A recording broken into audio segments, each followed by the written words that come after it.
Les processus mal aboutis d'interruption de grossesse contribuent en grande partie aux problèmes de fertilité dans les pays en développement. Géraldine a dû avorter lorsqu'elle était adolescente et cela a anéanti toutes ses chances d'être mère par la suite. Je m'appelle Missé Géraldine. Je suis coiffeuse. Je me suis mariée en 2000. En 2003, j'ai pris la première grossesse et j'ai fait une fausse couche. Depuis lors, j'ai pris 4 grossesses et qui n'ont pas réussi. Et ça fait 16 ans que je souffre dans mon foyer. Je n'ai pas d'enfant. Depuis l'âge de 14 ans, quand j'étais avec les parents, en classe de 5e, j'ai pris une grossesse. Par manque de moyens, les parents ont supprimé la grossesse. Parce que je sortais avec un homme qui était déjà dans un foyer. Et sincèrement, après cet avortement, je souffre. Je souffre sincèrement. Ma stérilité aujourd'hui me fait tellement mal que j'ai même des idées d'aller même prendre les enfants des autres. À cause de ma stérilité, mes parents me rejettent. Il y a des personnes, ma belle famille, qui me traitent de ventre vide. Il y a d'autres qui me lancent des paroles très dures. Et pour cela, j'ai très mal au cœur. J'ai ma petite sœur qui était enceinte, qui était à terme, qui devait accoucher. Et on m'a demandé d'aller rester auprès d'elle pour l'accompagner à son accouchement. Et après l'accouchement, ma sœur m'a dit, c'est toi maintenant qu'on attend. Et je lui ai dit, c'est Dieu qui permet tout ça. C'est Dieu qui va m'accorder la grâce de l'enfantement.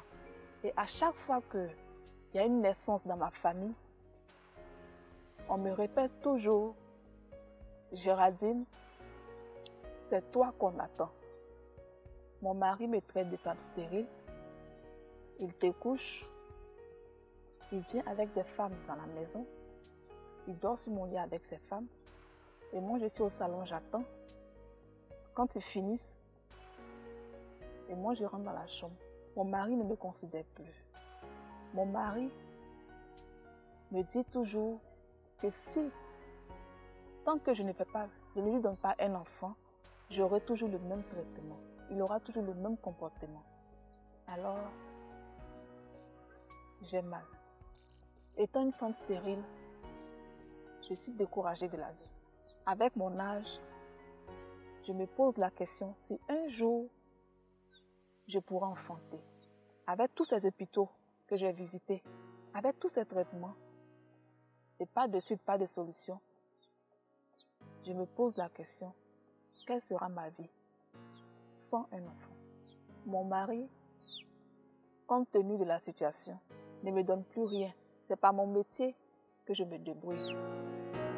Géraldine s'est métamorphosée et est passée du statut de vilain petit canard au rang de femme d'affaires respectée.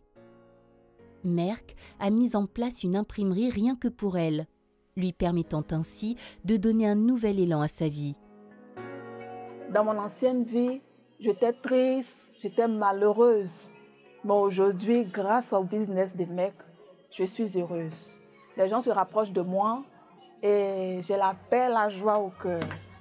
Avant, j'étais malheureuse. Avant, je n'étais pas contente, je n'arrivais pas à manger. Mais par la grâce de Dieu, avec Merck et le nouveau business, ça marche, je suis heureuse, je suis contente, j'arrive à manger, j'arrive à m'épanouir. Et je dis beaucoup merci à Merck. Le projet aujourd'hui m'a surpris. Au début, je n'étais pas trop sûre, mais aujourd'hui, je suis convaincue que vraiment, ce projet aboutit toujours. Et je suis très heureuse, je suis contente et merci. Après ce business, mon projet, c'est d'évoluer, agrandir le business que grâce à Merck, j'ai eu.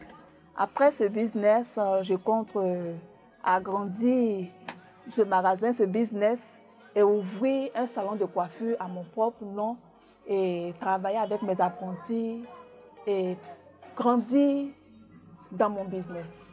Avec ce business, je remercie toujours MEC. Et mon projet, mon souhait aujourd'hui, c'est d'aider les femmes africaines qui n'arrivent pas à enfanter et que le gouvernement puisse aider ces femmes par insémination pour pouvoir avoir un enfant, porter un enfant, pour pouvoir avoir la joie d'un enfant. Et c'est ça mon souhait. Sinon, le business, c'est déjà bon, c'est déjà bien, c'est déjà la joie qu'on met dans le cœur. Mais avoir aussi un enfant dans la main, c'est encore plus important. Donc, j'aimerais que MEC parle à tous les gouvernements des pays africains pour qu'ils puissent aider les femmes qui ont besoin, qui n'arrivent pas à enfanter, les femmes stériles. Je suis très heureuse pour le business que MEC m'a fait grâce.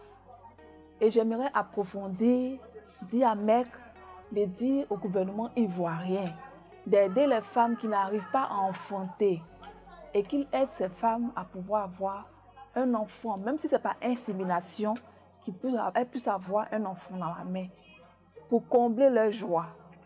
Merci.